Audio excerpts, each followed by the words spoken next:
Bonjour à toutes et tous. Bienvenue dans cette séquence jeunesse sur l'engagement des femmes pour une société plus inclusive et durable. Merci beaucoup à toutes et tous pour votre présence, votre participation. L'idée aujourd'hui, c'est d'entendre des témoignages de femmes inspirantes sur cette thématique qui nous réunit, mais aussi, et bien sûr, de vous permettre de participer, parce que c'est important de faire jouer votre droit à la participation. Et on vous proposera d'utiliser un outil participatif, donc bien que ce soit marqué à l'entrée de la salle d'éteindre vos téléphones, nous on va vous demander de les rallumer et on vous proposera de vous connecter pour participer à des petits quiz, sondages et surtout poser vos questions aux intervenantes. Voilà, la parole va être à vous et surtout à nos grands témoins inspirantes. Je me présente juste très rapidement. Moi, je suis Clémence et je suis la directrice des programmes à l'Institut international des droits de l'homme et de la paix. On est une association basée juste à côté à Hérouville-Saint-Clair. Et l'objectif de l'Institut, c'est de contribuer très simplement à une meilleure connaissance des droits de l'homme par tous les citoyens. Donc, on va à la rencontre de lycéens comme vous, mais aussi de personnes en détention, de personnes dans des associations, d'avocats, de magistrats, vraiment toute la population pour parler droits de l'homme, parler liberté, parler d'engagement. Voilà pour l'Institut et je laisse la parole à ma collègue. Bonjour, alors moi je m'appelle Lauriane Clément, je suis chef de rubrique pour le magazine Phosphore, donc c'est un magazine pour les lycéens, donc pour vous. Donc je suis très heureuse d'être ici avec toi. Et je voulais vraiment vous rappeler qu'on a pensé cette séquence pour vous. Les questions que je vais poser pendant tous ces échanges, c'est pas le plus important. Le plus important pour nous, c'est de vous faire participer. Donc vous avez vraiment un moyen de participer très facilement en envoyant vos questions. Emparez-vous de ce moyen, c'est pour vous. C'est votre moment. C'est pas notre moment à nous, c'est à vous. Donc Nicolas Meline, je vais vous inviter sur scène. Alors, donc vous êtes présidente de l'Institut international des droits de l'homme que tu viens de présenter. Vous êtes aussi membre du comité des Nations Unies pour l'élimination des discriminations à l'égard des femmes. Alors, j'ai une petite mission pour vous. En 3 minutes top chrono, est-ce que vous pouvez nous faire un état des lieux des inégalités subies par les femmes dans le monde ? 3 minutes. En tout cas, merci à vous, merci à l'Institut, merci à Clémence et j'accueille également Delphine O, ambassadrice, qui est avec nous ce matin. Moi, je vais vous proposer une révolution pacifique qui va être de faire en sorte que les femmes et les hommes puissent décider de la même façon partout dans le monde, à tous les niveaux. Et aujourd'hui, je commencerai par un chiffre, 25%. 25% de parlementaires dans le monde, c'est-à-dire de tous ceux qui font la loi dans le monde, dans les parlements, sont des femmes. Cela veut dire que 75% sont des hommes. Et que toutes les lois qui régissent le statut des femmes, leur environnement, leurs droits, sont élaborées, décidées, votées par des hommes. Et ça veut dire une chose très importante, c'est que le système de gouvernance mondiale s'est construit au fil des années sur un modèle qu'on appelle patriarcal, c'est-à-dire des hommes qui organisent ce système et d'où les femmes sont, on peut le dire clairement, exclues. Il y a une exclusion de facto des femmes du système de gouvernance nationale et globale. Et la mission qui m'est confiée à l'ONU est de faire en sorte que ça change. Et comment est-ce que ça peut changer ? Eh bien d'abord en créant une obligation qui est celle de la parité partout, dans tous les domaines, à tous les niveaux. Au Parlement, dans les collectivités locales, mais aussi dans les organisations internationales. On l'a fait en France. Dans les années 2000, on a décidé. Et le résultat, c'est qu'effectivement, aujourd'hui, vous avez en France une démocratie paritaire. Il faut aller plus loin, il faut créer une démocratie inclusive qui puisse s'ouvrir à toutes les catégories, je dirais, de femmes, notamment parfois les plus vulnérables ou les plus en difficulté. Et pourquoi je commence par la gouvernance ? Parce que vous m'avez posé la question sur les inégalités.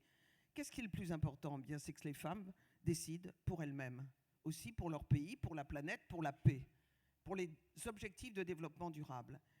Et la décision, c'est important. Je le dis pour toutes les filles qui sont ici. Décider de son propre avenir, c'est la première des libertés. Et je voudrais dire qu'il y a bien sûr des inégalités fondamentales qui résistent à l'évolution du temps, comme les violences, comme les discriminations. Mais elles sont beaucoup moins perceptibles, ou en tout cas, on a des réponses lorsqu'on est en capacité de décider pour soi-même comme pour son pays.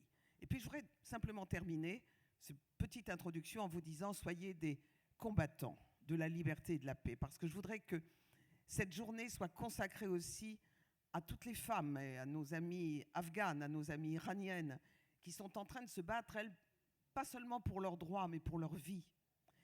Alors je ne vous demande pas de vous battre et d'exposer vos vies, mais quelque part un peu, si. Avec l'Institut des droits de l'homme et de la paix, nous voulons créer vraiment une grande communauté pour la paix et les droits de l'homme. Et on va tout faire pour que ce soit une communauté qui fasse référence au Forum Génération Égalité et qui permette à toute une génération de se dire qu'il n'y a pas un mot plus beau que celui de l'engagement. Alors engagez-vous auprès de l'Institut, auprès aussi de tous ceux qui portent aujourd'hui les droits de l'homme dans le monde. Les droits de l'homme, ce n'est pas une faiblesse, c'est une force. Ce n'est pas une obligation, je dirais, une contrainte, c'est une réponse. Et pourquoi est-ce que les objectifs de développement durable sont basés sur les droits de l'homme ? Parce que si on n'a pas la vision de l'humain, de l'humanisme, dans les décisions que l'on prend et dans les objectifs que l'on porte, eh bien on n'a pas compris le sens du monde. Et aujourd'hui, le monde est en train de fléchir sur certains droits fondamentaux, sur certaines libertés. Vous voyez des exemples, pas loin de chez nous, où il y a des régressions. Engagez-vous pour faire que votre vie, non seulement soit porteuse d'encore plus de sens, mais que vous serviez à un idéal qui vous dépasse. Parce que cet idéal, il est tout simple, c'est celui de la liberté, très chèrement acquise sur nos plages il y a quelques années, mais qui reste une valeur très fragile. Merci. Merci beaucoup, Madame Amine. Alors, sur cette séquence, on aura donc 3 panels d'intervenantes que vous allez découvrir. Et à chaque fois, ce sera recoupé, comme je le disais, de petites sections interactives pour que vous puissiez prendre vos téléphones et donner aussi votre avis, répondre à des questions, poser des questions également aux intervenantes. Alors, on va juste afficher le code Wi-Fi pour que vous puissiez vous connecter sur le réseau de cette salle. Du coup, il y a le QR code qui doit s'afficher sur les écrans. Oui. Donc c'est le réseau Normandie pour la paix 23. Il y a la clé qui s'affiche également sur les écrans. Je vous laisse quelques secondes. Je vois encore des téléphones levés.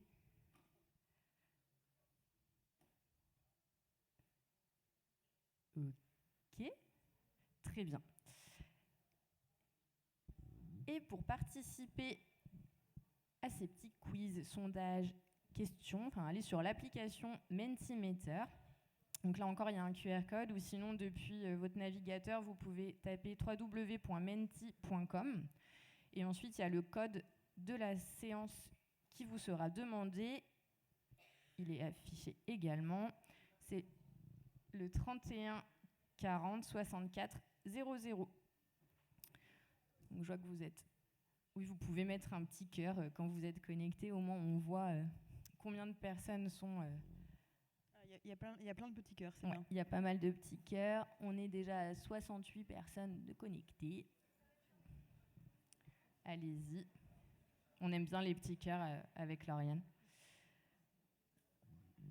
Ok, si vous avez des difficultés, surtout n'hésitez pas, il y a des experts de l'Institut dans la salle qui peuvent vous aider à vous connecter, et notamment Benoît, le monsieur qui lève les bras. Voilà. Ouais, c'est bon. Très bien.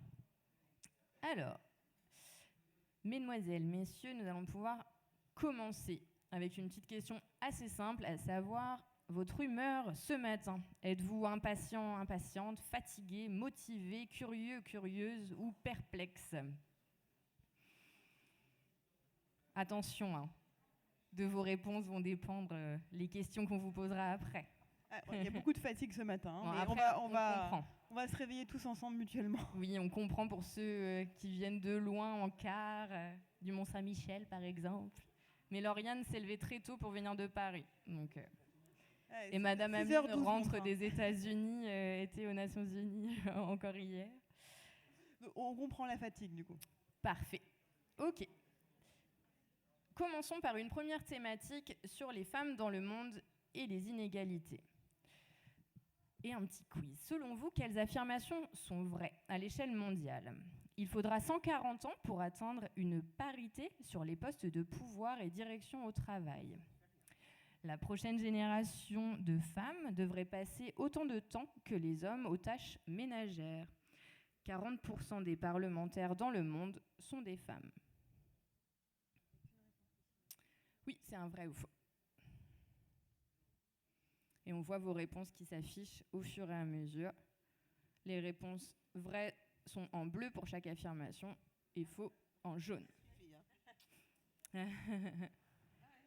Il y en a quelques-uns qui n'ont pas suivi le chiffre donné par Madame Ameline. En effet, vrai, faux et faux.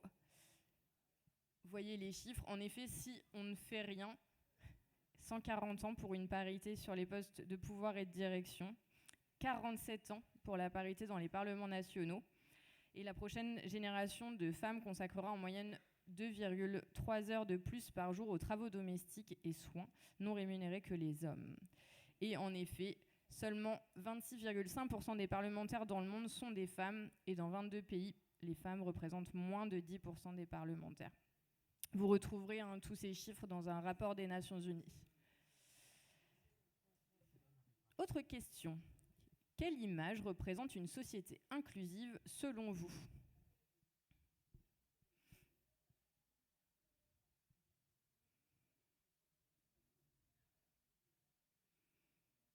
Ok. On vous laisse encore un peu de temps. Vous êtes une trentaine déjà à avoir répondu.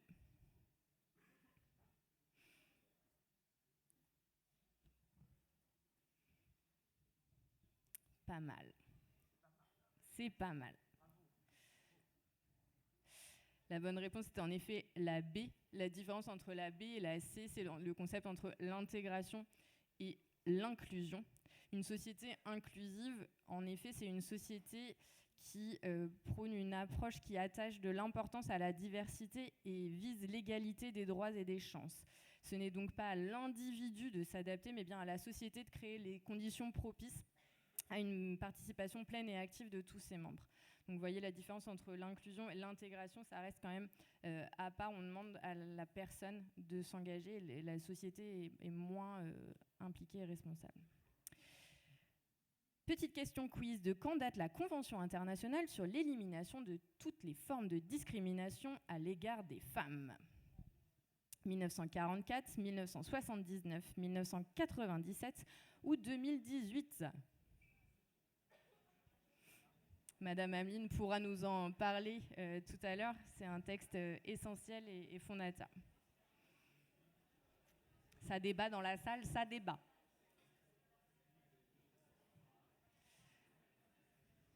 Vous inquiétez pas, il n'y a pas les noms à la fin, on ne donne pas aux profs les réponses, tout ça, il n'y a pas de souci. On reste entre nous.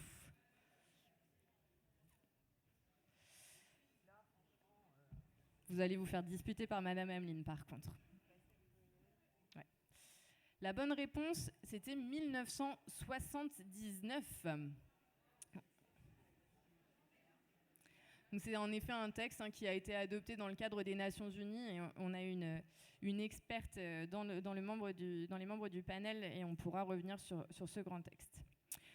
Voici une affirmation. 80% des personnes déplacées en raison des changements climatiques sont des femmes. Vous avez la source à chaque fois qui s'affiche en haut. À partir de cette affirmation, je vais vous demander, selon vous, quel pictogramme illustre le mieux ce constat de 80% des femmes déplacées dans le monde sont des femmes.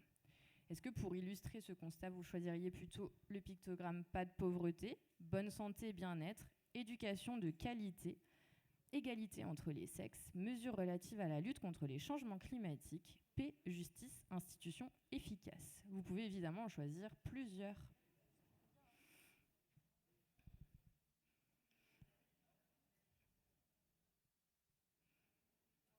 En espérant que vous êtes nombreux et nombreuses à déjà connaître ces pictogrammes.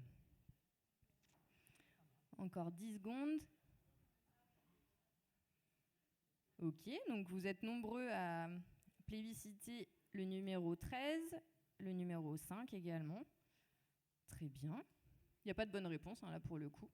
C'était vraiment avoir votre avis et permettre aussi aux intervenantes de réagir là-dessus. Et ces pictogrammes représentent les objectifs de développement durable qu'évoquait Madame Ameline à l'instant, qui ont été créés en 2015 par les Nations Unies, qui sont des objectifs à atteindre ensemble pour une société plus durable d'ici 2030. Et dernière question pour ce panel, selon vous, là encore, il n'y a pas de bonne réponse, quels États garantissent le mieux l'inclusion des femmes dans la société? Vous pouvez zoomer sur vos téléphones, ça fait des points un petit peu gros, mais n'hésitez pas à zoomer. Pour avoir une idée...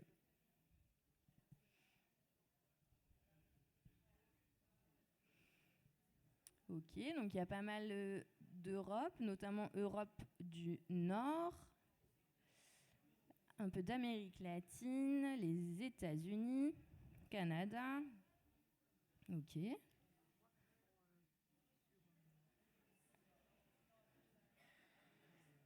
Ok. Très bien. C'est pas facile d'être très précis avec la carte, on en convient. Ok, donc beaucoup, grande majorité en Europe.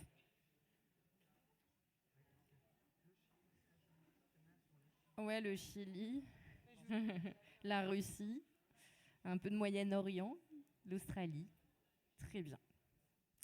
Merci d'avoir participé. Gardez bien l'application ouverte parce qu'on va vous demander d'y revenir. Et surtout, comme on l'a précisé à plusieurs reprises déjà avec Lauriane, vous pouvez à tout moment poser des questions aux intervenantes. Il n'y a pas de questions idiotes. Mon collègue Benoît, que vous avez vu tout à l'heure, l'assistant Mentimeter, pourra sélectionner des questions qui seront posées à nos intervenantes. Donc vraiment, n'hésitez pas à poser vos questions, mais il y a une modération par Benoît. Merci beaucoup, c'était passionnant. Nicolas Ameline, j'aimerais vous faire réagir sur cette carte qu'on vient de voir. Alors, résultat, quels sont les bons élèves et les moins bons Alors, il y a, c'est vrai, une capacité de l'Europe à avoir été probablement très en avance, et il faut en être fier. Mais aujourd'hui, je dirais que l'Europe est un peu stagnante et que d'autres pays sont en train d'entrer dans cette démarche. Nous les aidons beaucoup, des pays, y compris au Moyen-Orient, dans un certain nombre de régions du monde. Mais ce qu'on voit aussi, et c'est plus grave, ce sont des pays qui régressent. Et c'est là-dessus que je voudrais simplement attirer votre attention en vous disant battons-nous ensemble, parce que nous le voyons à l'ONU, y compris en Europe, il y a des pays qui aujourd'hui s'interrogent par exemple sur le droit à l'avortement. Et nous voudrions que les constitutions soient beaucoup plus considérées comme des garanties fondamentales des droits des femmes, et que, comme nous le faisons en France, nous essayons d'ancrer complètement dans la législation les droits fondamentaux des femmes. Mais encore une fois, pour moi, le grand progrès, c'est que les femmes décident. Parce que j'en ai assez de voir tant de femmes dans le monde, magnifiques, des leaders, etc., qui n'ont pas la possibilité de prendre en main leur destin. Si vous regardez l'Afrique, elles sont par exemple partout dans l'agriculture, dans l'alimentation, et elles n'ont pas droit à l'héritage, elles n'ont pas droit aux ressources, elles n'ont pas droit au crédit. Et c'est totalement injuste. Et moi, je me révolte contre cette injustice parce que je pense que les femmes n'ont pas une vocation à être des victimes, elles ont vocation à être des leaders. Et il faut vraiment que partout dans le monde, nous continuions à nous battre. Alors, les objectifs de développement durable sont fondamentaux parce qu'ils incluent les droits fondamentaux des femmes en termes d'égalité. C'est-à-dire qu'il n'y a pas un objectif de développement durable qui pourra être un succès à l'horizon 2030 s'il n'y a pas un progrès réel sur les droits des femmes. Donc ça, c'est une chance pour nous. C'est d'ailleurs pas un hasard, c'est nous qui avons et la France notamment, pousser à ce que les droits des femmes soient complètement inclus dans le développement durable. En clair, il n'y aura pas de progrès sur le développement durable s'il n'y a pas de progrès sur l'égalité. Et justement, le comité de l'ONU dont vous faites partie, est-ce que vous pouvez nous raconter concrètement ce qu'il fait et puis nous donner des exemples concrets surtout, parce que quand on n'en fait pas partie, ça peut paraître un peu obscur.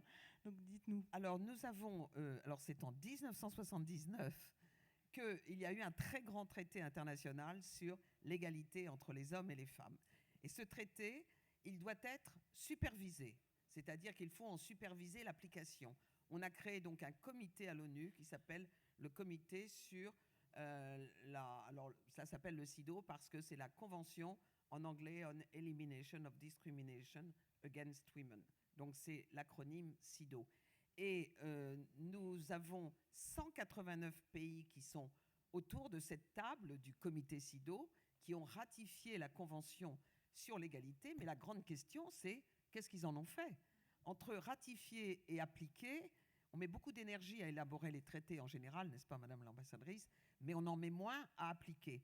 Et donc, notre rôle à nous, c'est tous les ans de recevoir 30 pays et de faire le screening, l'analyse très complète de ce qu'ils ont fait dans la réalité. On leur demande quelles sont les lois, ce qu'ils ont fait par exemple pour interdire les violences domestiques, ce qu'ils ont fait pour garantir l'éducation à toutes les petites filles, parce que dans le monde, beaucoup de petites filles ne vont toujours pas à l'école, ce qu'ils ont fait pour créer des quotas pour que justement les femmes puissent être dans les parlements, et ce qu'on fait par exemple pour ce qu'on appelle les droits sexuels et reproductifs, en clair, est-ce que les femmes ont droit à l'avortement, dans quelles conditions, etc.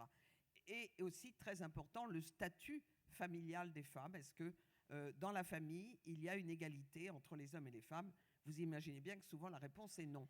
Et nous faisons en sorte que les pays, et c'est ça qui est magnifique, c'est qu'aujourd'hui, ces 189 pays sont sur cette démarche. Ils ne sont pas tous au bon niveau, mais ils sont sur cette démarche. Et notre rôle à nous, ce n'est pas tellement de les juger, bien évidemment, c'est de les aider à aller beaucoup plus vite et de faire en sorte que les progrès soient réels. Parce qu'il y a des pays où on parlait de l'inclusion, mais où, par exemple, la génération qui vient des populations autochtones, ou bien les jeunes qui ont choisi une orientation sexuelle particulière, etc., sont victimes de double ou de triple discrimination. Donc nous luttons aussi contre ces aspects de discrimination multiples qui peuvent toucher une fille à mille égards. Et donc notre rôle, c'est toujours de pointer, malheureusement, ce qui ne va pas, mais dans le bon sens, c'est-à-dire de dire au pays, voilà, on va vous dresser une feuille de route comme un diagnostic, et le pays repart de Genève avec cette feuille de route pour 4 ans, et on le revoit 4 ans après pour vérifier ce qui a été fait ou pas fait. La France sera devant notre comité le 17 octobre prochain. Vous pouvez le suivre en direct sur le site web des Nations Unies, et vous verrez que pendant toute une journée, nous poserons des questions à la France sur tous les sujets extrêmement importants d'actualité et aussi sur tout ce qu'elle envisage pour rester aussi en pole position sur ces sujets. Donc c'est un travail constant, et puis entre ces 3 ou 4 sessions par an, eh bien nous sommes partout dans le monde pour aider les gouvernements, aider les ONG à mieux faire et à faire en sorte que partout l'égalité entre les hommes et les femmes soit une priorité absolue. Qu'est-ce qu'il y a de plus important que ça? Que des hommes et des femmes puissent vivre non seulement ensemble, mais avoir le même niveau de chance et de droits. Est-ce que vous pouvez nous citer une ou deux initiatives que vous avez aidées, appuyées? Oui, alors, moi j'ai une blessure personnelle terrible avec l'Afghanistan parce que j'ai aidé considérablement ce pays et j'ai aidé une génération de femmes à grandir. Cette génération, aujourd'hui, elle se retrouve dans la nuit absolue. Et c'est vrai que c'est très dur parce qu'on peut donner sa vie pour aider et en même temps voir que l'histoire ne sert pas. Mais à côté de cela, on a de très grands succès. On a des pays, par exemple aujourd'hui, les Émirats arabes unis sont très heureux de dire qu'ils ont un parlement paritaire. Alors, ce n'est pas tout à fait le système électoral démocratique français, mais c'est pour eux une révolution. et que des pays comme ça affichent leur volonté de créer quelque chose de neuf avec les femmes, et pas sans elles, et pas seulement pour elles, mais avec elles, eh bien nous applaudissons parce que il y a quelque chose de très... il faut rester très humble. Nous ne sommes pas parfaits, personne n'est parfait. Il n'y a même pas un pays européen parfait du tout. Mais par contre, tous les pays qui sont en progrès et qui viennent de plus loin, ou par exemple des pays en Afrique qui nous expliquent qu'ils ont supprimé les dispositions du droit coutumier traditionnel qui justifiaient les violences génitales, par exemple les mutilations génitales, eh bien c'est un progrès immense parce que des femmes victimes de mutilations génitales, j'en ai rencontré des centaines, ce sont des femmes qui nous disent que tous les jours elles souffrent et qu'elles ne pourront jamais oublier ce moment-là. Il n'y a aujourd'hui que le Mali qui vraiment refuse d'entrer dans cette condamnation qui est aujourd'hui générale dans le monde. Alors apparemment, on a reçu pas mal de questions du public. Merci, on est très contents. La première, comment faire en sorte que les femmes issues des minorités aient les moyens de s'engager, Nicolas Meline? Alors ça, c'est tout à fait dans nos priorités. Lorsqu'on parle, et ma mission actuelle, c'est sur la gouvernance paritaire et inclusive, cela veut dire que cela concerne toutes les femmes et bien évidemment toutes celles qui, pour des raisons X ou Y, sont particulièrement, doublement, triplement discriminées ou qui appartiennent à des minorités ethniques, culturelles, ou qui habitent simplement dans des zones rurales extrêmement reculées, qui ne sont pas du tout atteintes malheureusement par les actions de sensibilisation sur le droit, ou qui sont par exemple victimes de handicap parce que nous nous apercevons que ces femmes qui sont formidablement riches, qui sont importantes pour toutes les sociétés, sont parfois considérées comme marginalisées. Nous avons la chance, nous, au comité SIDO, et j'en suis très fière, d'avoir élu une présidente qui est aveugle et qui est magnifique. Et donc, pour nous, les minorités, c'est... d'ailleurs, le terme, c'est un terme difficile pour moi parce que j'estime que les femmes dans le monde, globalement, sont traitées comme une minorité, au sens négatif du terme, c'est-à-dire n'existant pas du tout en termes, je dirais, prioritaires. Mais pour moi, les minorités sont prioritaires, justement. On va passer à une deuxième question du public. Alors, votre parcours en tant que femme a-t-elle été compliqué? Moi, j'ai la chance d'avoir eu un parcours sans difficulté parce que je pense que j'étais une combattante au départ, une guerrière. Et lorsque je suis arrivée au Parlement français, il y avait 30 femmes sur 577 députés. Alors, il y avait deux possibilités, où je me disais, je suis bien là où je suis, je ne bouge plus, où je me disais, je suis non pas l'arbre qui cache la forêt, mais l'arbre qui cache le désert, parce que les femmes n'étaient pas représentées. Et mon combat a été celui d'inscrire la parité dans la Constitution française. Et à partir de ce moment-là, je pense que c'est devenu plutôt un atout pour moi. Mais le parcours des femmes en général est compliqué, parce qu'il faut toujours faire le double, être doublement performant, travailler jour et nuit. Les femmes dans le monde qui ont des responsabilités importantes passent des nuits à travailler sur leurs textes pour que ce soit parfait. Je pense que c'est parce qu'elles estiment qu'elles sont toujours dans une situation qui n'est pas aussi légitime, aussi normale que ça devrait l'être. Et souvenez-vous de ce que Françoise Giroud, qui était la première secrétaire d'État aux droits des femmes, disait. Elle disait « L'égalité sera parfaite quand une femme incompétente sera nommée à un poste très important, parce que en général, c'est plutôt l'inverse, elles sont doublement compétentes. » On va passer à une dernière question du public. Que faites-vous lorsque les pays ne respectent pas ce traité et ne prennent pas en compte la place de la femme? Alors, quand je dis que nous ne jugeons pas, merci pour cette question, nous sommes quand même extrêmement sévères parce que autant nous acceptons qu'un pays qui sort d'un conflit, et encore nous avons vu le Rwanda qui est sorti d'un conflit en reconstruisant son pays avec les femmes. C'est un exemple, il y a 61% de femmes au Parlement rwandais. Mais nous sommes d'autant plus sévères avec des pays notamment européens ou d'autres, qui ont les moyens de tout faire. Et là, nous engageons vraiment les pays sur la base d'une feuille de route qui est assez, encore une fois, précise, exigeante, sévère. Et comme ces débats sont publics, il y a une sorte de ranking, de jugement qui est international par les ONG, par la société civile, par l'opinion publique, qui se dit ce pays ne remplit pas ses obligations. Alors, lorsque, c'est un peu comme dans une classe, lorsque le pays progresse, nous sommes très heureux, nous l'encourageons toujours à faire mieux, mais surtout, nous n'acceptons pas ceux qui ne font pas les efforts voulus ou qui ne sont plus dans l'innovation parce qu'ils estiment que c'est bon. La situation des femmes n'est bonne nulle part, au point de se dire le pari est gagné. Merci mille fois. On peut l'applaudir. Où tu vas ? Merci beaucoup pour vos questions. On n'a pas pu répondre à toutes. On les garde de côté s'il reste du temps à la fin, à l'issue de nos 2 prochains panels, pour pouvoir les poser et échanger avec nos intervenantes. Et on prend de temps en temps des stagiaires. Hein. Oui, à l'Institut en tout cas, et pourquoi pas aux Nations Unies également, il faut tenter. On va passer à la 2e séquence. On va pouvoir appeler Delphine O sur scène. Merci infiniment Madame Ameline, et à tout à l'heure, on vous conviera de nouveau sur scène pour conclure cette séquence. Merci beaucoup. Bienvenue Madame O. Juste avant de passer aux échanges et aux interactions avec le public, à l'image de tout à l'heure, on vous invite à reprendre vos téléphones pour participer à cette petite séquence interactive, pour voir si vous êtes aussi brillant qu'au début et surtout si vous êtes réveillé maintenant. Première question. À votre avis, quels critères de discrimination sont interdits par la loi française parmi les suivants ?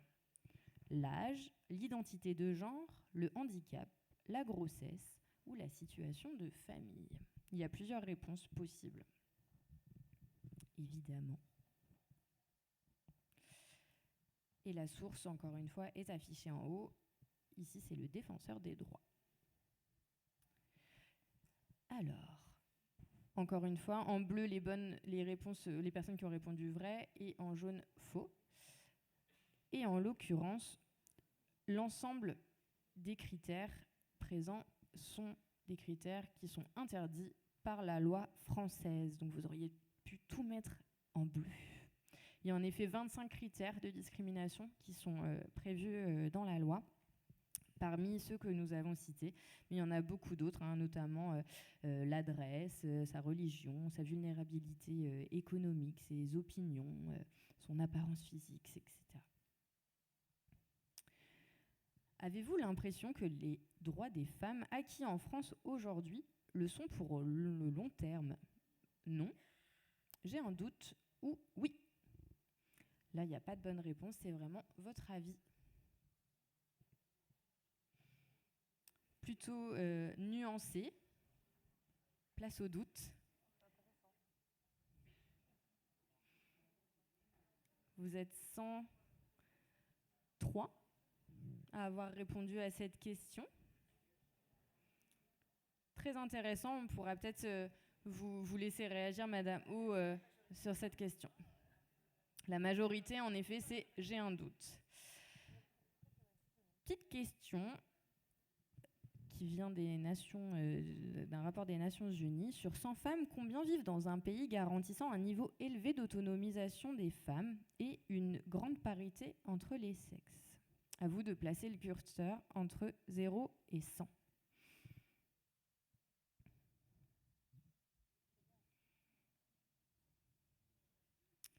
Encore quelques secondes, vous êtes 60 à avoir répondu.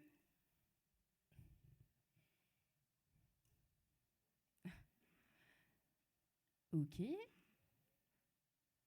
Et la réponse s'affiche sur 100 femmes. Une vit dans un pays garantissant un niveau élevé d'autonomisation des femmes. Vous pourrez retrouver ce rapport, vous avez la source, qui est un rapport d'ONU Femmes, en lien avec le PNUD, qui date de 2023. Moins de 1% des femmes et filles vivent dans un pays caractérisé par une grande autonomisation des femmes et une faible disparité entre les sexes. Pour information, la France est catégorisée en moyenne supérieure pour l'autonomisation et en haut niveau pour les faibles disparités. Mais notez bien que 90% de la population féminine mondiale vit dans des pays caractérisés par un important déficit d'autonomisation des femmes et de fortes disparités entre les sexes. Voilà, encore une fois, si vous voulez noter la source du rapport, elle s'affiche en haut. Et dans cette même étude, 5 domaines d'action prioritaires ont été mis en avant. On vous invite à les classer par ordre d'importance. Selon vous, encore une fois, il n'y a pas de bonne réponse. Est-ce que dans l'ordre de priorité, entre politique de santé, notamment santé sexuelle et reproductive, l'égalité dans l'éducation, l'égalité entre vie professionnelle et professionnelle, participation égale des femmes dans la vie publique, violence à l'égard des femmes. On vous invite à classer par ordre d'importance ces thématiques. Là encore, il n'y a pas de bonne réponse. L'idée, c'est de sonder, là, dans ce panel de 140 jeunes, votre avis sur ces thématiques prioritaires en lien avec les droits des femmes. On vous laisse un petit peu de temps. Vous êtes 40-50 à avoir répondu.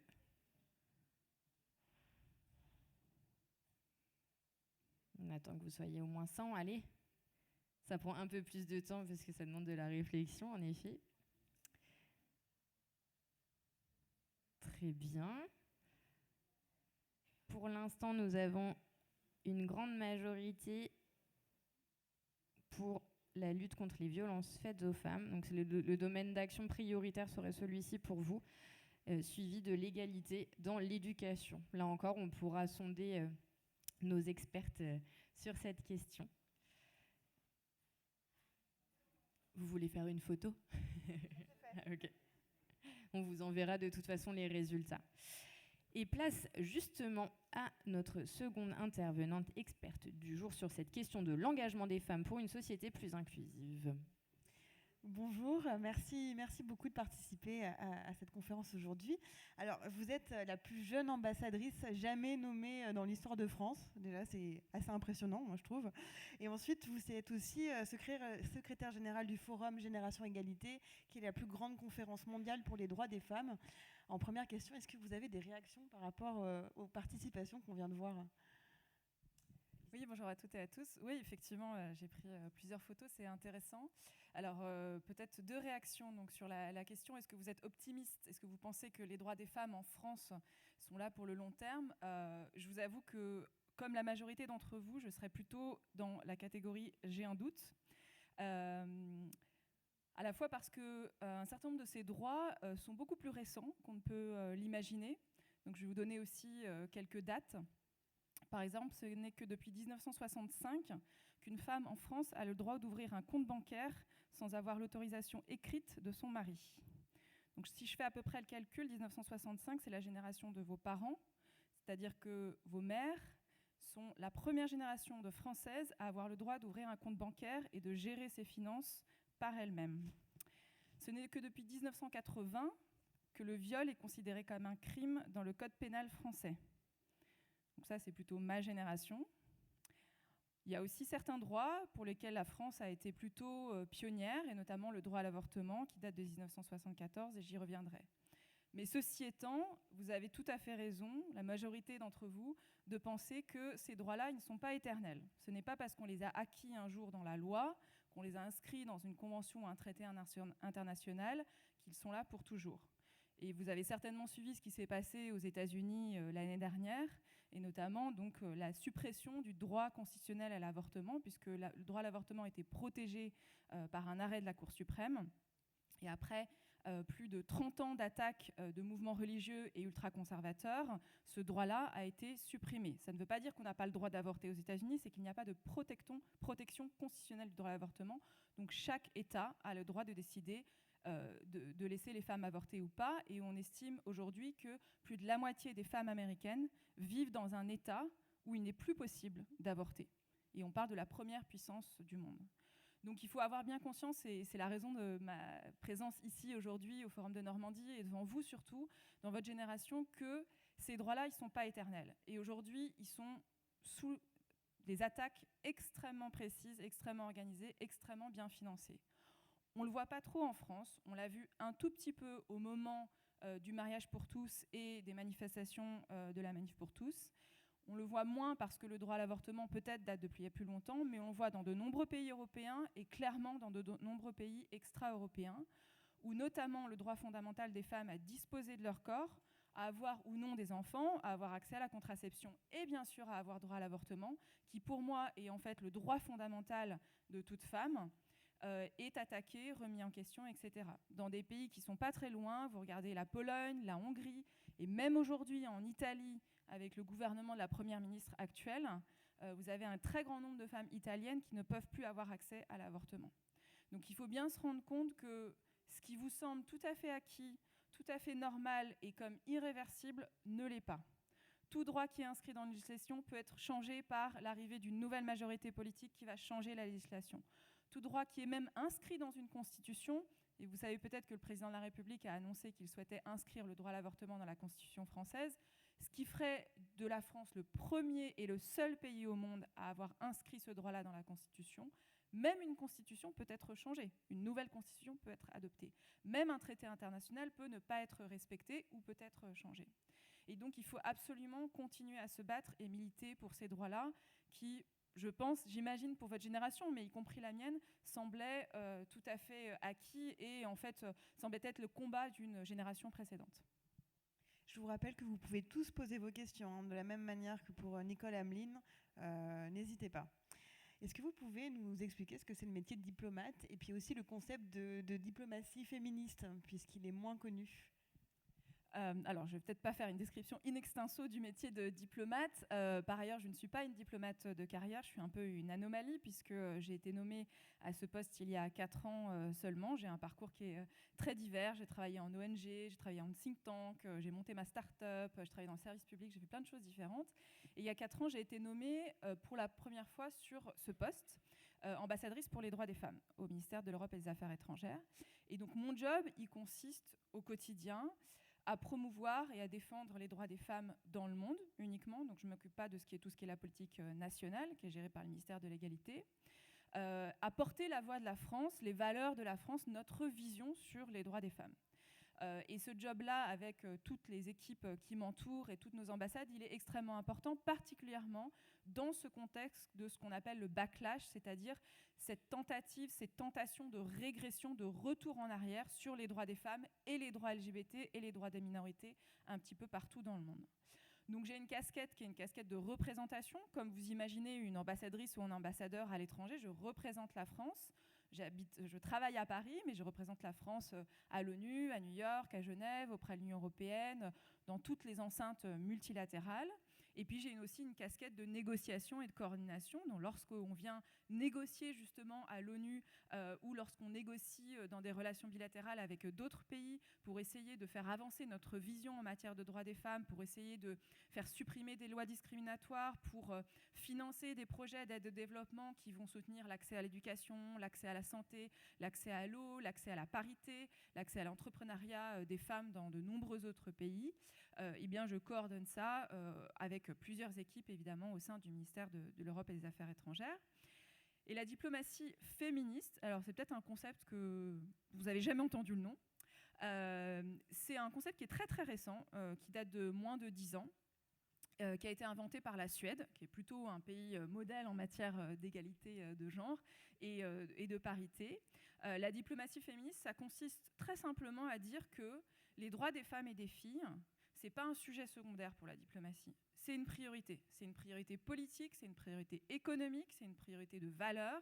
C'est aussi une priorité environnementale et climatique. C'est une priorité commerciale, c'est une priorité de sécurité internationale.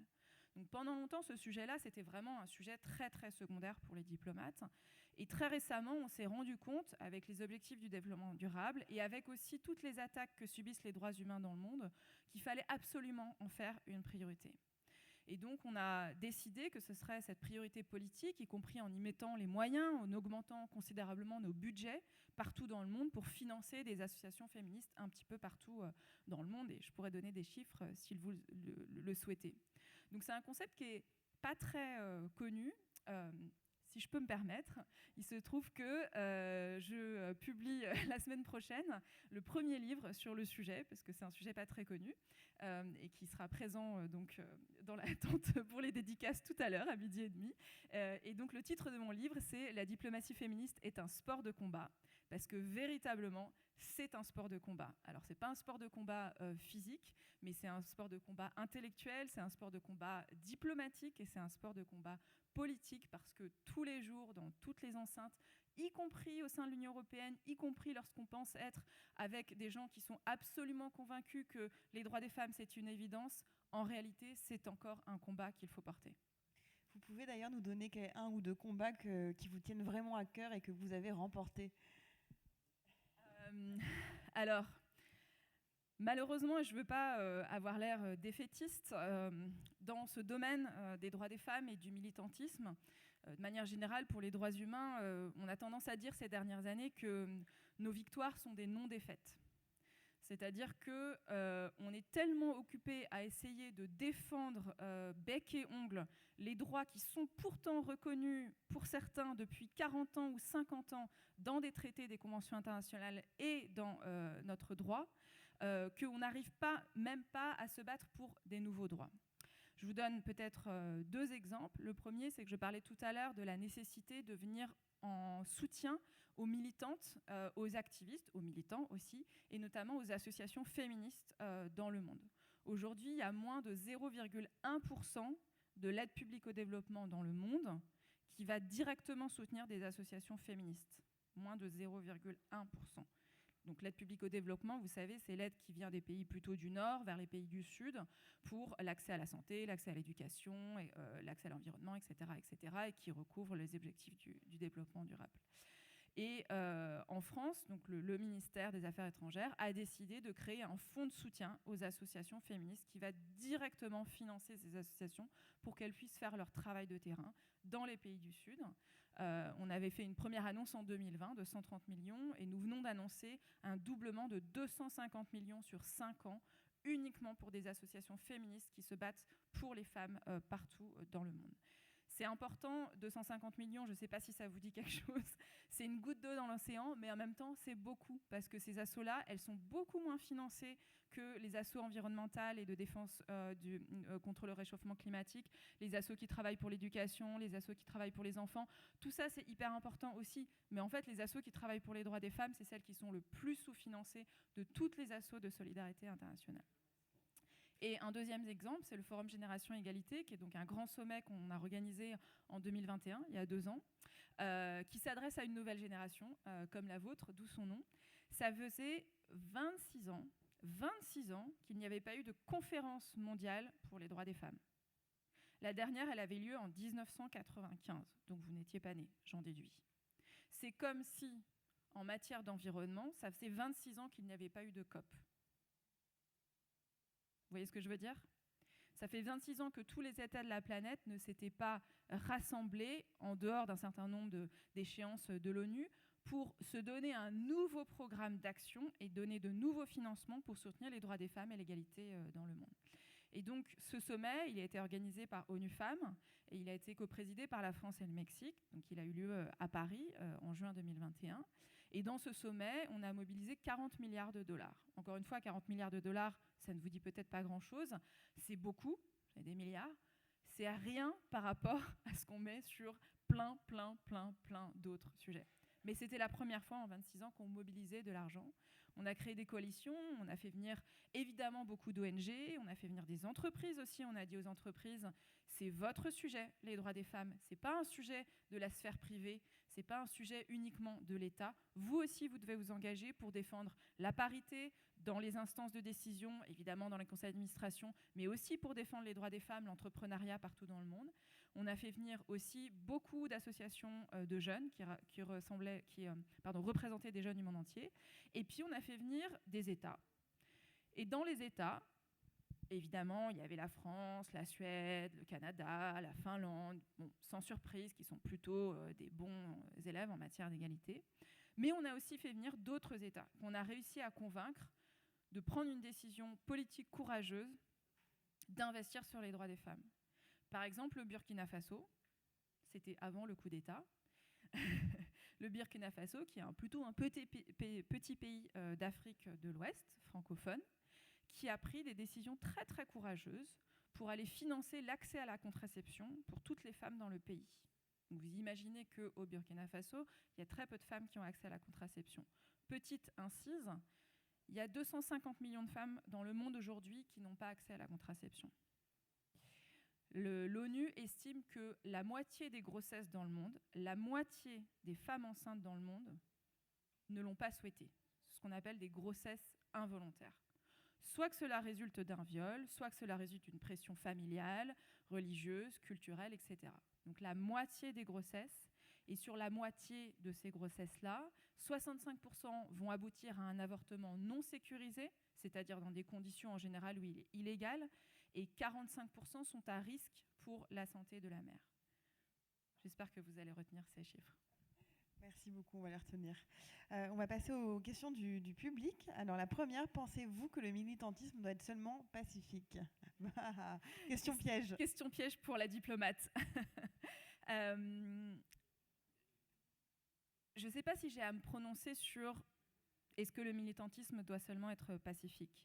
Je suis encore relativement jeune et donc je vois bien qu'une partie de votre génération, et peut-être déjà la mienne aussi, considère que les voies historiques du militantisme ne suffisent plus et qu'il est nécessaire de passer à d'autres voies d'action. Enfin, ceci dit, dans les années 60 et 70, ça existait déjà. Moi, j'ai fait un choix, qui est mon choix personnel, qui est de s'engager dans la voie de l'intérêt général et du service public. Je ne serai pas toute ma vie diplomate, je ne serai pas toute ma vie au service d'un gouvernement. J'ai fait plein d'autres choses, comme je l'ai dit. Mais je considère qu'aujourd'hui, nous avons des moyens d'action, nous avons des budgets et nous avons un impact fort. À mon échelle, dans ce que je fais avec, encore une fois, mes collègues, on a des moyens d'action comme le Forum Génération Égalité pour mobiliser des moyens très importants. Et lorsqu'on s'engage dans la diplomatie, par essence, par philosophie, c'est parce qu'on pense justement qu'on peut arriver à faire bouger les choses en discutant, en négociant. Mais ça ne veut pas pour autant dire en étant faible. Ça ne veut pas pour autant dire en cédant devant les autres. Et c'est bien ce que nous faisons, parce que quand je dis la diplomatie féministe est un sport de combat, ça veut bien dire quelque chose, même si je ne suis pas réellement en train de boxer, mais je boxe avec les mots d'une certaine manière. Je pense aussi qu'il faut qu'on soit très lucide et qu'on soit très clair et qu'il ne faut pas céder au relativisme. Donc vous entendrez aussi beaucoup, et on l'entendait déjà avant, une petite musique qui consiste à dire les droits des femmes, c'est une valeur occidentale, c'est une stratégie postcoloniale ou néocoloniale qui va imposer une histoire et des valeurs occidentales à d'autres pays. Là, la réponse, elle est très très simple. Et je renvoie au travail que font les diplomates dans les organisations internationales. Quasiment tous les continents ont des conventions ou des traités régionaux qui sécurisent les droits sexuels et reproductifs, y compris le droit à l'avortement. Je prends l'exemple du continent africain. Le continent africain l'Union africaine s'est dotée d'une charte africaine des droits de l'homme, il y a déjà plus de 40 ans, et d'un protocole additionnel qui s'appelle le protocole de Maputo, qui a été ratifié par la quasi-intégralité des États africains, qui défend et promeut le droit à l'avortement. Uniquement dans certains cas, en cas d'inceste, de viol et de violence, mais qui légalise le droit à l'avortement. Donc si vous avez des gouvernements qui vous disent le droit à l'avortement, ça c'est un truc d'Européens et d'Occidentaux, c'est pas dans notre culture, c'est pas dans notre religion, etc., etc. Non, c'est pas vrai.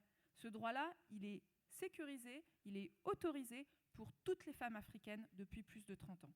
Mais il n'est pas mis en œuvre. Il n'est pas appliqué. Et c'est vrai pour l'ensemble des continents. Et la meilleure réponse, c'est de s'allier comme on le fait avec les féministes de tous les pays. Les féministes africaines, les féministes asiatiques, les féministes du Moyen-Orient, les féministes sud-américaines, les féministes de tous les pays, de toutes origines confondues, disent c'est notre droit. Dans notre culture aussi, on peut retrouver les droits sexuels et reproductifs, l'accès à la contraception, le droit fondamental pour toute femme, mais aussi pour tout homme, simplement de disposer librement de son corps, de décider s'il souhaite se marier, pas se marier, avec qui, avec une personne de quel sexe, de décider de son orientation sexuelle, de décider d'avoir des enfants, pas avoir d'enfants, quand les avoir, par quels moyens, etc., etc. Une deuxième question. Alors, est-ce que des hommes, n'étant pas d'accord avec votre point de vue, vous ont mis des bâtons dans les roues? Alors, pas seulement des hommes, des femmes aussi. Il faut noter qu'il y a une partie du mouvement ultra-conservateur dont je parlais tout à l'heure qui est portée par des femmes et de manière plus inquiétante d'ailleurs qui est aussi portée par des jeunes générations. Donc il y a beaucoup de jeunes de votre âge et des jeunes entre 20 et 25 ans qui sont engagés dans des mouvements ultra-réactionnaires, ultra-conservateurs et c'est très inquiétant pour nous. Est-ce qu'on m'a mis des bâtons dans les roues à moi et d'autres personnes engagées pour le féminisme et pour les droits des femmes? Évidemment. Il y a des bâtons qui sont très visibles, il y en a d'autres qui sont un petit peu plus invisibles, il y a des croche-pattes, ça arrive.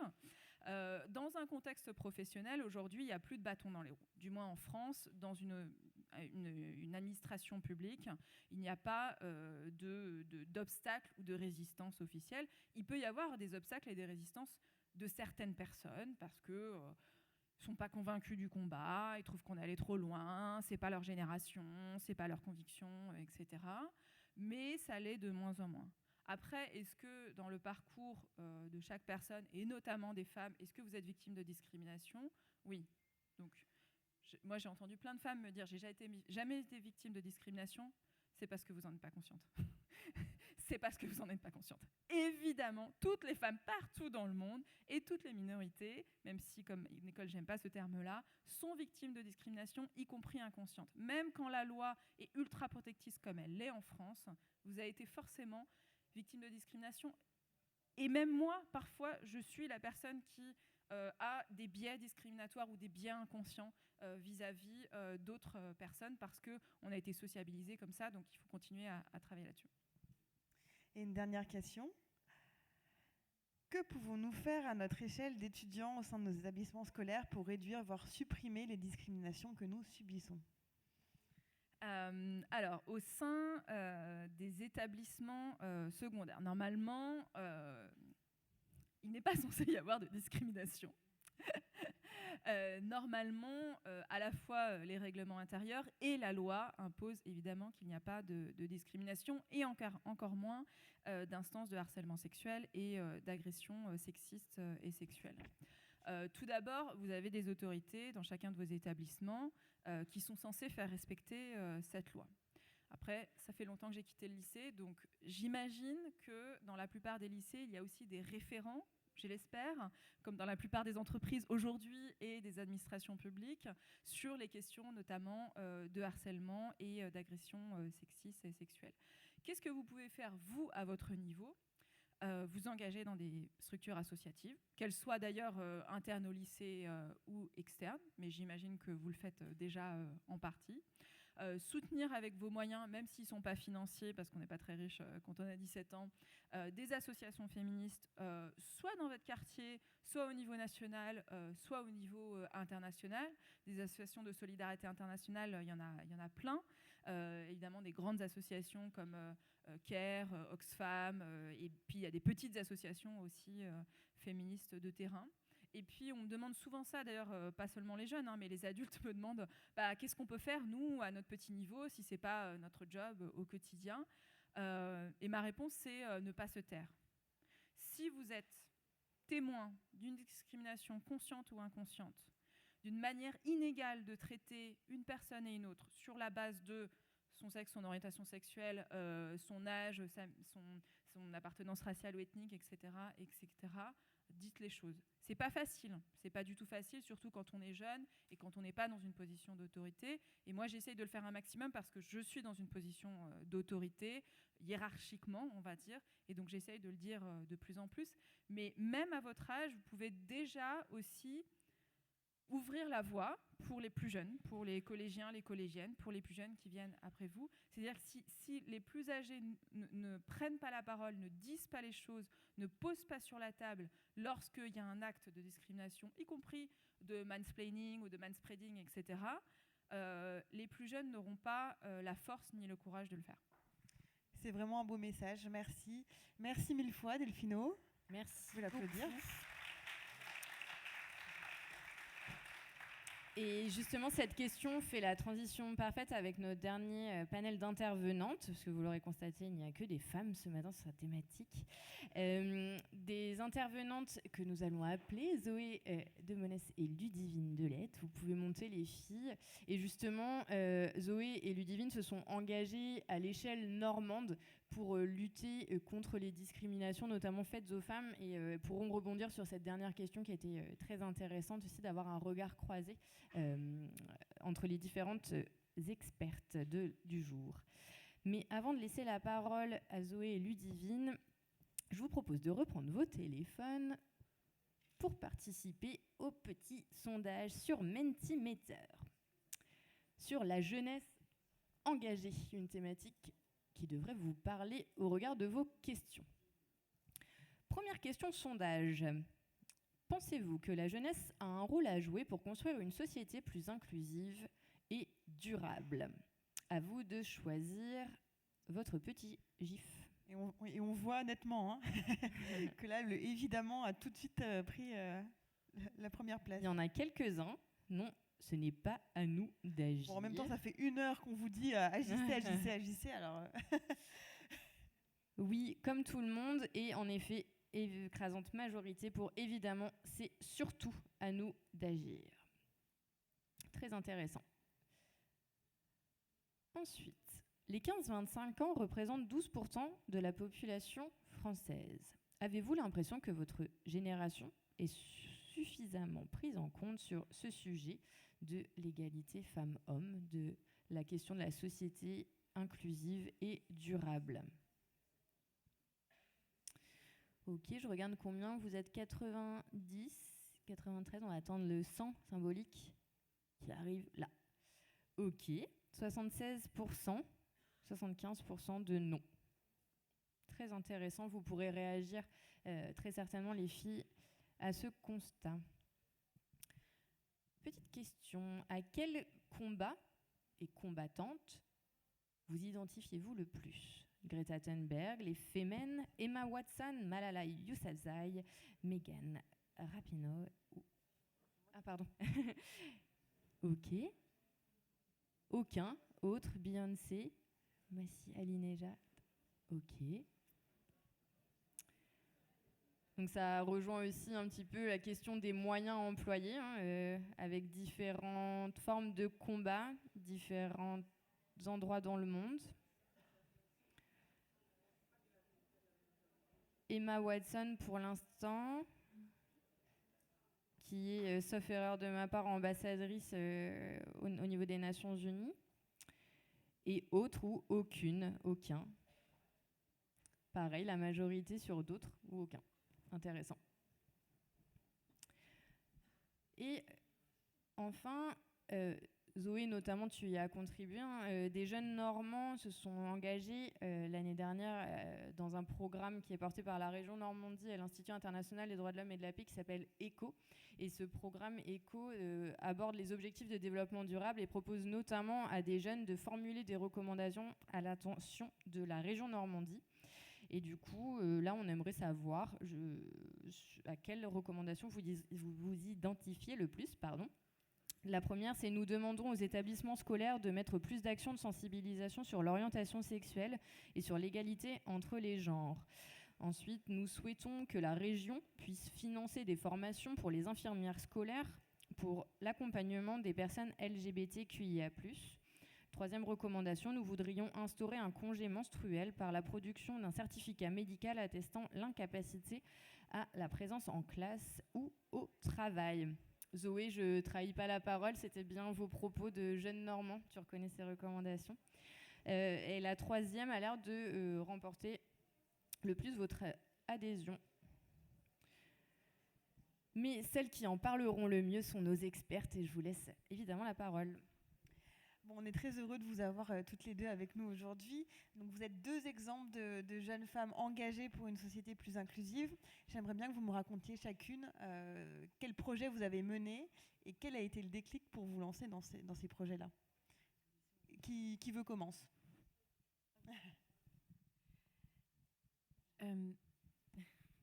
Donc du coup, donc moi c'est Ludivine. J'ai fait partie du CRJ, donc du Conseil régional des jeunes de Normandie, en tant que jeune normande. Et j'ai participé à l'élaboration d'une proposition de projet à destination de la Normandie qui vise à mettre en place des stages de sensibilisation aux éco-gestes pour les lycéens. Donc ces stages, ils ont pour vocation de donc, former les lycéens qui le souhaitent aux éco-gestes, mais aussi de former les lycéens à être des ambassadeurs et à s'engager, en fait, à être des meneurs d'action pour justement la mise en place de projets environnementaux à l'échelle du lycée, à l'échelle de la ville, en fait à l'échelle à l'échelle à laquelle vous choisissez d'agir. Et donc ce projet-là a été accepté par la région Normandie et sera mis en place prochainement. Et il consiste alors ces stages, en quoi ça consiste exactement? Ça va encore être défini, mais globalement, ça va être déjà apprendre à mettre en place des gestes au quotidien qui ne soient pas contraignants, qui soient faciles, parce qu'aujourd'hui, il y a énormément de jeunes qui se sentent concernés par le changement climatique et par la crise environnementale, mais qui ne savent pas comment agir, parce que les moyens paraissent démesurés et que la tâche paraît démesurée. En fait, on peut faire des choses très simples pour agir au quotidien. Et donc, l'apprentissage de ces éco-gestes, premièrement, est importante. Et puis, deuxièmement, c'est par le dialogue et par le partage avec d'autres jeunes, apprendre à emmener avec soi la force du collectif, à former un groupe qui soit engagé et qui surtout ait envie d'agir pour faire changer les choses autour de soi. Super. Zoé, alors raconte-nous. Bonjour à tous, je m'appelle Zoé. J'ai été élève facilitatrice pour le projet ECHO. Donc c'est un programme qui est mis en place par l'Institut international des droits de l'homme et de la paix et qui consiste, il y a deux filières. Il y a la filière projet où c'est la classe qui monte un projet pour réduire, en faveur d'un ODD. Donc dans mon cas c'était l'ODD 10, réduire des inégalités. Ou bien la deuxième filière, c'est la filière des recommandations. C'est donc des classes, dans le même principe, qui formulent des recommandations, qui les présentent à la Normandie pour porter les idées des jeunes sur l'ODD. Voilà. Et vous pouvez nous donner un exemple de recommandation qui vous paraît vraiment important? Je pense que dans toutes les classes, ça a été à peu près la même chose. Les premières inégalités auxquelles on pense, ça a été les inégalités de genre principalement. On avait voulu réduire les inégalités, notamment dans l'accès à l'éducation, l'accès les mêmes chances, puisque, un exemple, les femmes sont moins présentes dans les filières, je pense, d'ingénierie, qui pensent qu'elles n'ont pas leur place, ce qui est totalement faux. Merci. Toutes les deux, qu'est-ce qui vous a poussé à agir? Je sais que c'est pas toujours facile d'agir quand on est jeune et moins jeune d'ailleurs. Hein. Ça a été quoi votre déclic? Le fait que ça commence par un projet de classe, donc ça semble très petit, puis petit à petit on voit l'ampleur que ça prend. J'ai aussi eu un témoignage d'une ancienne élève facilitatrice, donc ça pousse évidemment de voir quels sont les débouchés et que c'est un projet sérieux et que ça ne demande pas tant de temps que ça demande juste un peu de volonté. De mon côté, il n'y a pas eu de déclic particulier. C'est plutôt une sensibilité que j'ai depuis très très jeune, et notamment une passion pour la biodiversité, pour les animaux. Depuis toute petite, j'adore regarder des documentaires animaliers. Et dans ces documentaires-là, on parle de la destruction de l'environnement, du rôle de l'humain dans la destruction des habitats et et finalement le rôle destructeur de l'homme. Et donc, au fur et à mesure, mon cerveau d'enfant a associé la disparition de certaines espèces animales au fait d'abîmer l'environnement. Et au fur et à mesure, en grandissant, simplement, je me suis informée. J'ai continué à regarder des documentaires animaliers, j'ai lu des livres, j'ai choisi une filière universitaire qui m'a permis de continuer dans cette voie-là, dans la voie de l'environnement, et justement essayer de transitionner vers un modèle de société qui soit plus respectueux de notre planète et qui soit aussi, par la même occasion, plus inclusif.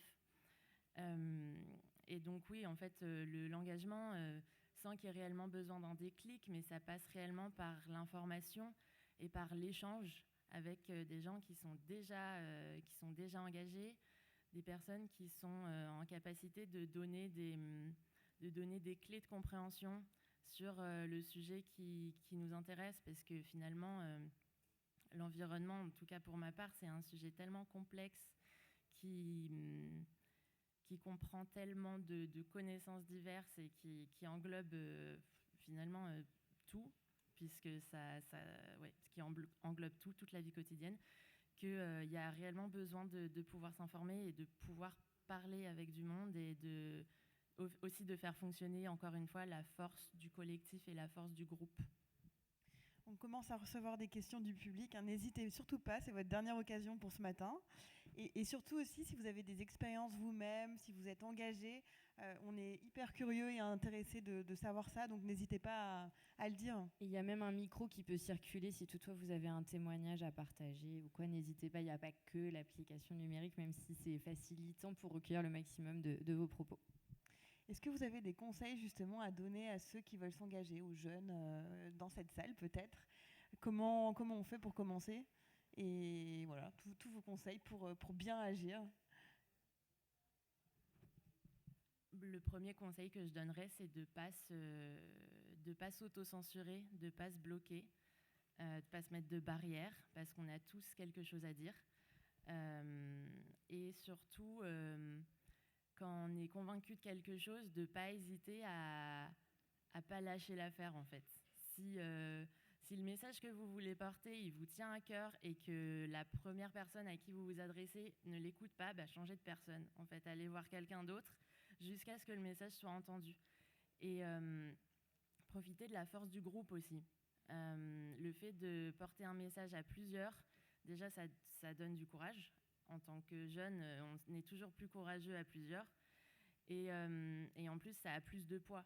Quand on est face à quelqu'un qui est plus âgé, qui est hiérarchiquement supérieur à nous, qui sommes jeunes, quand on est face à quelqu'un en tête à tête, on a finalement beaucoup moins de chances de réussir à être entendu que quand on est un petit groupe de 5, 10, et après ça peut monter à des centaines et des centaines de jeunes.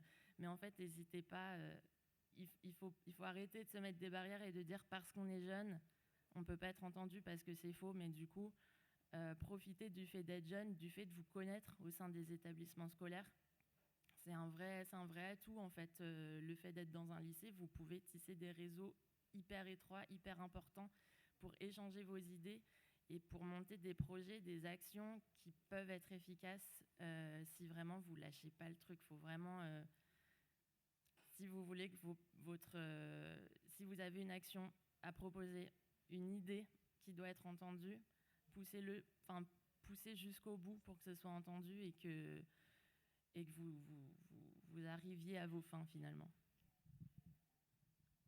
Oui, je pense qu'un peu dans le même style, c'est ne pas avoir peur de se lancer, parce qu'il n'y a pas, à part une mauvaise expérience, c'est pas grave, on a compris ce qui fonctionnait pas, on va aller voir quelqu'un d'autre, poser des questions, il ne faut pas avoir peur d'essayer de savoir quelle personne aller voir pour que ce soit le bon message, le bon acteur, pour que ce soit entendu par la bonne personne. Être clair aussi dans ces messages, parce qu'on pense souvent, oui, ils sont jeunes, ils n'y connaissent rien. Notre futur, c'est maintenant qu'il se crée. Donc, si on veut vraiment avoir le futur que nous, on veut, c'est à nous aussi d'agir, parce qu'il n'y a personne de mieux placé que nous-mêmes pour savoir ce que nous, on veut. On va prendre les questions du public. Alors, la première, est-ce qu'il n'y a que des filles qui sont légitimes à agir ? Non, non, je pense pas. On parle de l'engagement pour les femmes, mais l'engagement pour les jeunes dans sa globalité est nécessaire et est important. Et oui, il y a des féministes. Oui, il y a des hommes qui peuvent être féministes. Pourquoi non ? Si les hommes se sentent concernés, qu'ils le disent, qu'ils le clament. Et je rajouterais que les filles peuvent se sentir moins légitimes à agir parce qu'elles sont des filles, parce qu'elles sont des femmes, et que justement il faut essayer de renverser un peu cette pensée-là de parce qu'on est des filles, on va moins se mettre en avant. En fait, non, on est aussi légitime que les gars ou que les hommes à porter un message. Et il faut pas hésiter, en tout cas au sein des établissements scolaires et partout d'ailleurs, à utiliser les forces de chacun pour justement porter un message. Super.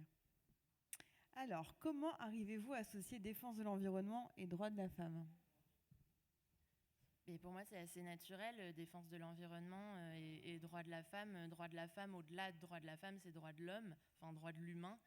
Et à partir du moment où, pour moi, la défense de l'environnement, c'est mettre en place une société plus juste, plus respectueuse, plus inclusive. La femme est directement, les droits de la femme sont directement compris en fait dans cette volonté, en tout cas, de mettre en place une société plus vivable, en fait, plus agréable, dont on a envie de faire partie. Et donc, du coup, le droit de la femme découle automatiquement du droit de l'environnement, tout comme le droit de l'environnement découle automatiquement du droit de la femme. Et puis juste, on l'a vu tout à l'heure, il y a 80% des femmes victimes qui sont déplacées dans le monde, 80% des déplacés dans le monde qui sont des femmes à cause de la femme. Zoé, tu voulais... Non, je pense que c'est plus des sujets de Lizzie. Comment arrivez-vous à gérer les cours, la vie sociale et votre engagement ? C'est une question d'organisation, mais alors moi c'est vrai que c'était un peu plus simple parce que c'était un projet qui était en lien directement avec l'école, puisque c'était un projet de lycée. Ça ne demande pas tant de temps que ça quand on le regarde, c'est s'informer tous les jours de 5 minutes de ce qui se passe dans le monde, ça prend 5 minutes. Et poser des questions, vous pouvez très bien le faire.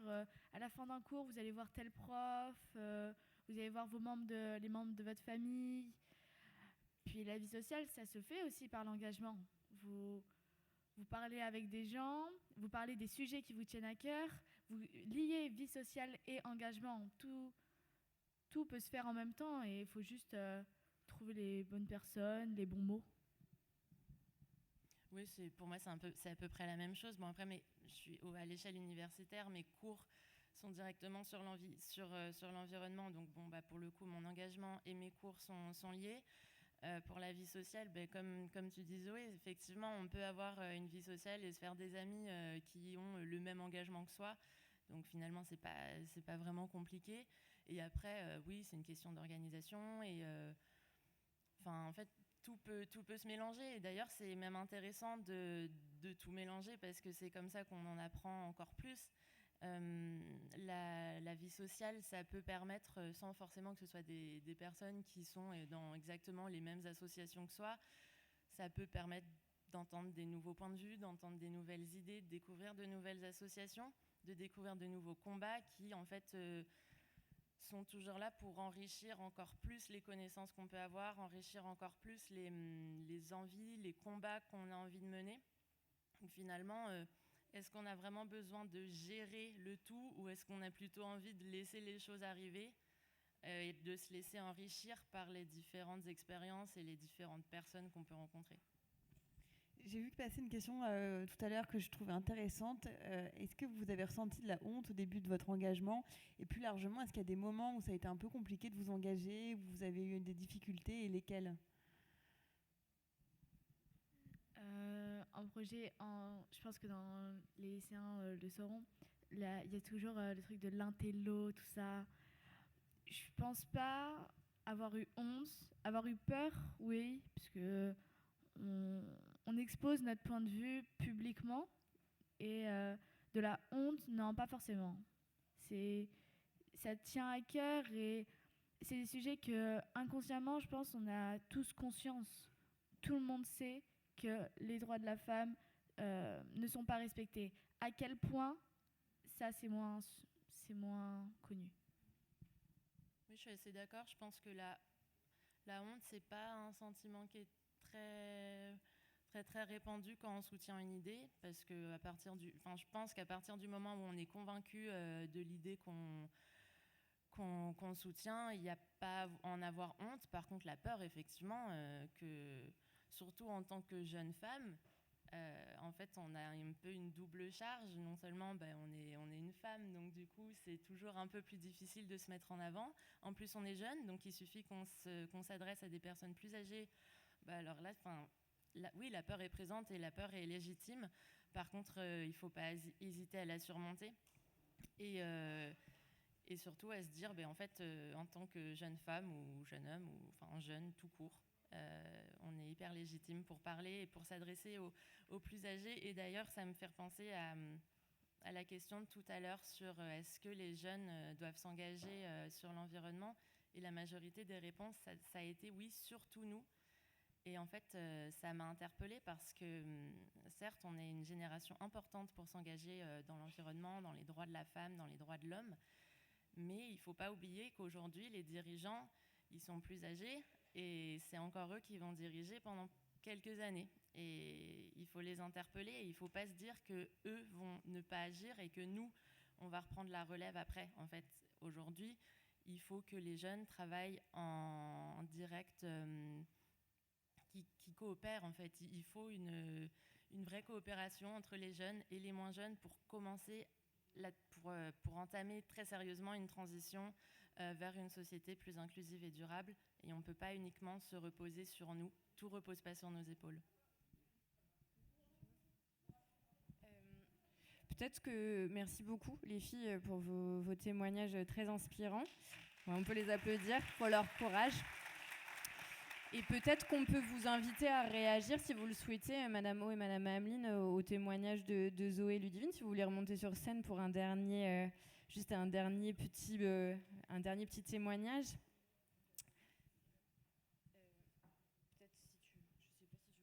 Moi, je pense que on vient d'avoir un magnifique exemple de leadership. Ce sont deux jeunes femmes qui sont légitimes, sûres d'elles, tranquilles. C'est, je crois, exactement l'exemple de ce que l'on souhaiterait voir d'une manière systématique, c'est-à-dire voir des femmes prendre leur destin en main avec des hommes d'une manière naturelle, d'une manière totalement déterminée et ambitieuse pour la planète, pour aussi leur propre statut. Mais ce que vous avez dit est très juste, c'est un lien évident. Il n'y a pas d'évolution possible pour le monde s'il n'y a pas une égalité entre les uns et les autres. Je crois que c'est une fausse idée de penser le monde avec des strates tout à fait différentes. Et puis moi, je voudrais vous féliciter parce que je disais tout à l'heure que le plus beau mot de la langue française, c'est l'engagement. C'était pas si facile quand même, donc bravo. Et puis pour terminer, je voudrais dire que l'Institut, et je remercie évidemment Clémence et vous-même d'avoir animé cette matinée, l'Institut international pour les droits de l'homme et la paix est situé ici, en Normandie. Et vraiment, il faut que autour de cet institut, nous sommes déjà très présents dans les lycées, nous y sommes constamment. Nous avons le prix Liberté, nous avons ce programme ECHO, nous avons beaucoup d'actions, mais nous sommes à votre disposition. Et franchement, je crois que c'est un bonheur ce matin d'avoir vu cette interactivité qui montre que les droits de l'homme, ça se partage.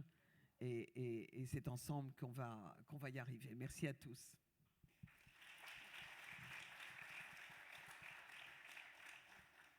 En guise de dernière note, j'ai été frappée par le nombre de vos questions qui questionnaient en fait le lien entre le personnel et le professionnel. Entre est-ce que vous avez eu honte de votre engagement? Comment est-ce que vous arrivez à concilier les cours, la vie sociale et l'engagement? Question qui plus tard se transforme en comment est-ce que vous réussissez à concilier vie familiale avec des enfants et votre engagement professionnel, que j'ai à peu près 2 fois par semaine. Et toutes ces questions de comment est-ce qu'on peut avoir sa personnalité propre, intime, et un engagement à titre professionnel ou associatif. Et je trouve que c'est très intéressant parce qu'on ne se posait pas forcément cette question de manière aussi vive et aussi ouverte il y a 10, 20 ou 30 ans. Et j'aurais tendance à dire, d'une part, que le personnel est politique et le politique est personnel. Je vous laisse réfléchir à cela, mais dans tous les sens et dans toutes les instances. Et en même temps, de manière un peu contradictoire, il faut aussi savoir se préserver. Surtout si vous êtes dans le militantisme, surtout si vous êtes engagé pour l'intérêt général. On parle de plus en plus du burn-out des activistes et des militants. Il faut savoir aussi mettre des barrières étanches entre son engagement professionnel, son engagement associatif et sa vie personnelle, sa santé mentale, son bien-être. Et ça, c'est aussi un conseil que j'aimerais partager avec vous. Merci beaucoup. Merci à nos 4 intervenantes. Ce panel, c'est agréable aussi de voir des panels très féminins pour vos témoignages inspirants sur vos formes d'engagement. Et merci à vous, chers jeunes, pour votre participation. Continuez à être curieux, à faire jouer votre droit à la participation, à questionner. C'est essentiel et c'est comme ça qu'on atteindra une société plus inclusive et durable. À bientôt. Vous pouvez vous applaudir aussi.